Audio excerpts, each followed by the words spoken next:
Welcome to காமிகாஸ்ட். நாயகன் மீண்டும் வர்றார்.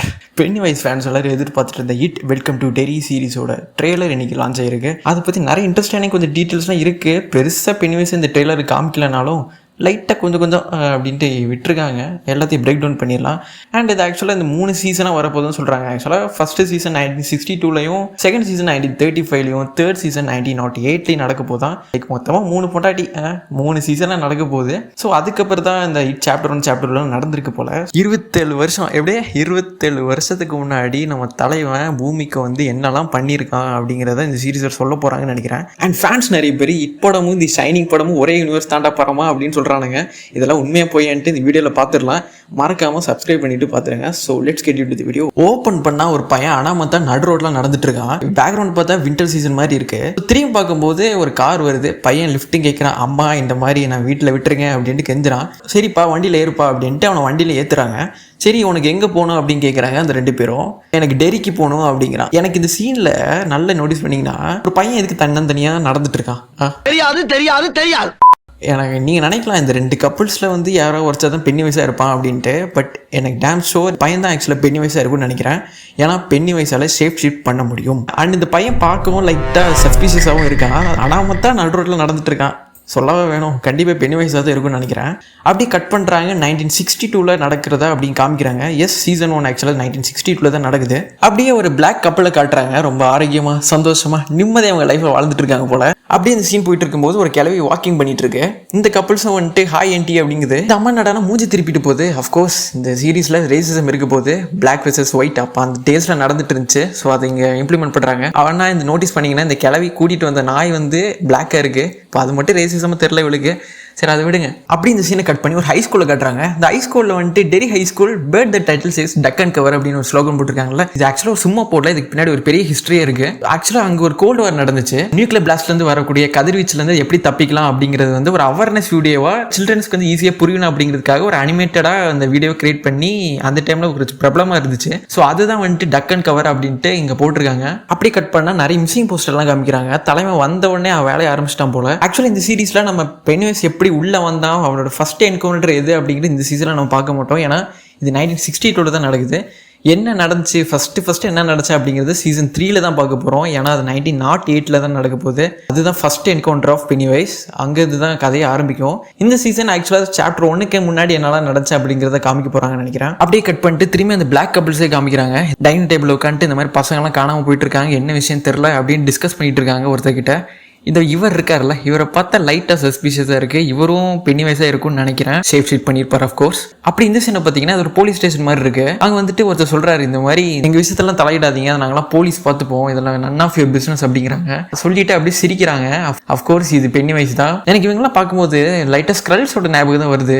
ஏன்னா நம்ம மார்வலில் நிக் ஃபியூரி அப்புறம் நம்ம வார் மிஷனாக உருவத்தெல்லாம் மாற்றிட்டு கொஞ்ச நாளாக மார்வல் ஃப்ரெண்ட்ஸை ஏமாற்றிட்டு இருந்தாங்கல்ல. ஸோ அந்த மாதிரி பென்னிவைஸ் இதே மாதிரி ட்ரை பண்ணுறாரு போல ஷேப் ஷீட் பண்ணி. அண்ட் அஃப்கோர்ஸ் இல்லை பழைய பென்னிவைஸ் அவர் வந்துட்டு வரமாட்டாரு. ஆனால் இந்த சீரிஸ் ஃபுல்லாகவே பென்னிவைஸ் ஆக்சுவலாக அவரோட உண்மையான கிளவுன் ஃபார்மில் இருக்க மாட்டார் போல. ஷிஃப்ட் பண்ணிட்டே இருக்காரு. அப்படி இந்த சீனை பார்த்தீங்கன்னா ஒரு பொண்ணை பார்த்துட்டு வரியா மாமே அப்படின்னு ஒருத்தர் சொல்கிறாரு. இந்த சீன் ஆக்சுவலாக அப்படியே ஒரு டிக்டோ காப்பி தான். சாப்டர் 1 நடந்துச்சுல ஒரு சீனு. இந்த மாதிரி கையை வந்து சாப்பிட்டுட்டு இருப்பாரு, கையை வச்சு ஹாய் சொல்லிட்டு இருப்பார்ல பென்னிவைஸ். அப்படியே அதே சீன் தான் இங்கே ரீக்ரியேட் பண்ணியிருக்காங்க.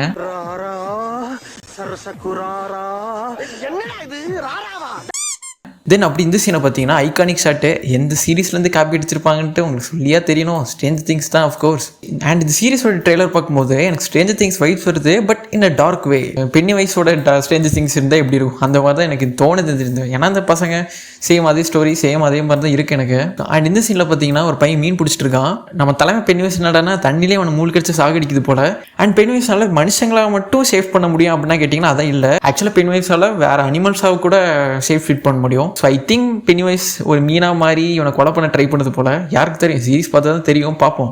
தென் அப்படியே கட் பண்ணால் எனக்கு நிறைய வாய்ஸஸாக கேட்குது அப்படின்ட்டு ஒரு பொண்ணு சொல்லுது. எங்கேருந்து கேட்குதுன்னு பார்த்தா பைப்லேருந்து கேட்குது அப்படின்னு ஒரு பொண்ணு சொல்லுது. இந்த சீன் அப்படியே பார்த்தீங்கன்னா சாப்டர் 1 வந்து சீன் தான். நம்ம பெவர்லி வந்துட்டு இதே மாதிரி சீனில் தான் அந்த பைப்லேருந்து பார்த்துட்டு இருப்பா. அதே மாதிரி ரத்தம் பீச்சடிக்கும். சேம் அதே மாதிரி சீனை தான் இங்கேயும் ரீக்ரியேட் பண்ணியிருக்காங்க. ஐ திங்க் இந்த சீரிஸ் பார்க்கும்போது நிறைய ரிப்பீட்டடான சீன்ஸு இங்கேயே பார்த்த மாதிரி இருக்குல்ல அப்படிங்கிற சீன்ஸ் நிறைய இருக்கும் போல். பார்ப்போம், சீரிஸ் வரட்டும். அண்ட் தி ஷைனிங் படத்துக்கும் இட் படத்துக்கும் இது ஒரு கனெக்ஷன் இருக்குன்னு சொன்னல. என்னன்னா தெளிவாக சொல்கிறேன், கேட்டுக்கோங்க. இட் சாப்டர் 1 படத்தில் மைக் ஹேன்லான்னு ஒரு பையன் இருப்பான். அந்த லூசர்ஸ் கிளப் குரூப்பில் வந்துட்டு மைக் ஹேன்லான்னு ஒரு பையன் இருப்பான், பிளாக் கை. அவரோட அப்பாவோட நேம் தான் வில் ஹேன்லான். வில் ஹேன்லான் வந்துட்டு என்னன்னா, அவர் வந்து ஏர்ஃபோர்ஸில் இருக்கார். அவர் அந்த டைமில் வந்து குரூப் ஆஃப் ஃப்ரெண்ட்ஸ் கூட சேர்ந்து ஒரு பிளாக் ஸ்பாட்டுன்னு ஒரு ரெஸ்டாரண்ட் ஆரம்பிக்கிறார். ஓகே, அந்த ரெஸ்டாரண்ட் ஒன்லி பிளாக் பீப்புள் மட்டும் தான் யூசேஜ் பண்ணுறது மாதிரி இருந்துச்சு. ஏன்னா அந்த டைமில் வந்துட்டு பிளாக் பீப்புள் வந்து எங்கேயுமே அலோவ் பண்ண விட மாட்டாங்க. நீங்கள் ஃபார் எக்ஸாம்பிள் தி சின்னர்ஸ் படம் வந்திருக்கும் இந்த டைமு 2025 வந்திருக்கு. அந்த படத்தை பார்த்தீங்கனாலே உங்களுக்கு புரியும் ஏன் அலோவ் பண்ண மாட்டாங்கட்டு. ஸோ அதனால என்ன பண்ணிட்டாங்கன்னா, பிளாக் பீப்புள் எல்லாம் சேர்ந்து ஒரு ரெஸ்டாரண்ட்டை ஆரம்பிக்கிறாங்க. நம்ம வில் ஹேன்லான் வந்து ஆரம்பித்து விட்டுறாரு. ஸோ அந்த ரெஸ்டாரண்ட்டில் ஒரு டைம் என்ன ஆகுதுன்னா, ரேசிஸ்ட்டு பிடிச்ச சில ஒயிட் பீப்புள்ஸ் எல்லாரும் அந்த ரெஸ்டாரண்ட்டை கொளுத்தி விட்டுறாங்க. ஏன்னா பிளாக் பீப்புள் எல்லாம் அந்த டைமில் சாகணும் அப்படிங்கிறதுக்காக. ஸோ அந்த டைம் என்ன ஆகுதுன்னா, அந்த ரெஸ்டாரண்ட்டில் ஒர்க் பண்ண ஒரு செஃப் அவர் வந்துட்டு என்ன பண்ணாருன்னா, இந்த பிளாக் பீப்புள் எல்லாத்தையும் காப்பாற்றணும் அப்படிங்கிறதுக்காக அவர் வந்து கைட் பண்ணுறாரு முன்கூட்டியே. ஸோ அதே டைமில் என்ன ஆகுதுன்னா, பென்னிவைஸ் வந்து ஷேப் ஷிஃப்ட் பண்ணி அந்த இடத்துல இருக்கான். இப்போ அந்த டைமில் பென்னிவைஸ் என்னடானா ஷேப் ஷிஃப்ட் பண்ணி ஒரு காக்காவை மாதிரி, ஒரு ரேவன் பறவையை மாதிரி அங்கே இருக்கிற பிளாக் பீப்புள் எல்லாரையும் சாவடிக்க வருது. ஸோ அஃப்கோர்ஸ் பென்னிவைஸ் ஆக்சுவலாக ஒரு ரேசிஸ்ட் போல. இதை புரிஞ்சுக்கிட்ட அந்த குக் வந்துட்டு என்ன பண்ணுறான்னா, டக்குன்னு வந்துட்டு நிறைய பேரை ஹெல்ப் பண்ணி காப்பாற்றிடுறான். அதில் ஒருத்தர் தான் நம்ம மைக் ஹேன்லானோட அப்பா வில் ஹேன்லான். அவர் தப்பிக்க வச்சிடறான். ஓகே, அந்த ரெஸ்டாரண்ட்டில் ஒர்க் பண்ண குக்கு யாருன்னா, தி ஷைனிங் படத்தில் வந்த டிக் ஹாலரான். சேம் அதே கேரக்டர் தான். அன்னைக்கு நடந்த பிளாக் ஸ்பாட் ஃபயர் இன்சிடென்ட்டில் நிறைய பிளாக் பீப்புளை காப்பாற்றின ஒருத்தர்.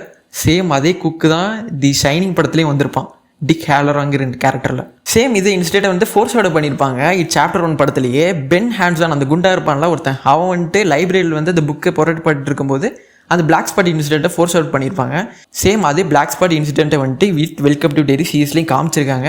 ஸோ ஃபேன்ஸோட தியரி கொஞ்சம் கனெக்ட் பண்ணி பார்த்தா இங்கே ஒட்டுற மாதிரி இருக்குது. பார்ப்போம், சீரீஸ் வரட்டும். ஸோ வீடியோ முடிஞ்சிருச்சு. இன்னொரு வீடியோவில் உங்களை சந்திக்கிறேன். மறக்காமல் லைக், கமெண்ட், ஷேர் பண்ணிடுங்க. ஃப்ரெண்ட்ஸ்க்கு ஷேர் பண்ணிடுங்க. இன்னொரு வீடியோவில் உங்களுக்கு கண்டிப்பாக சந்திக்கிறேன். ஹேஷ்டால விஸ்டா பேபி.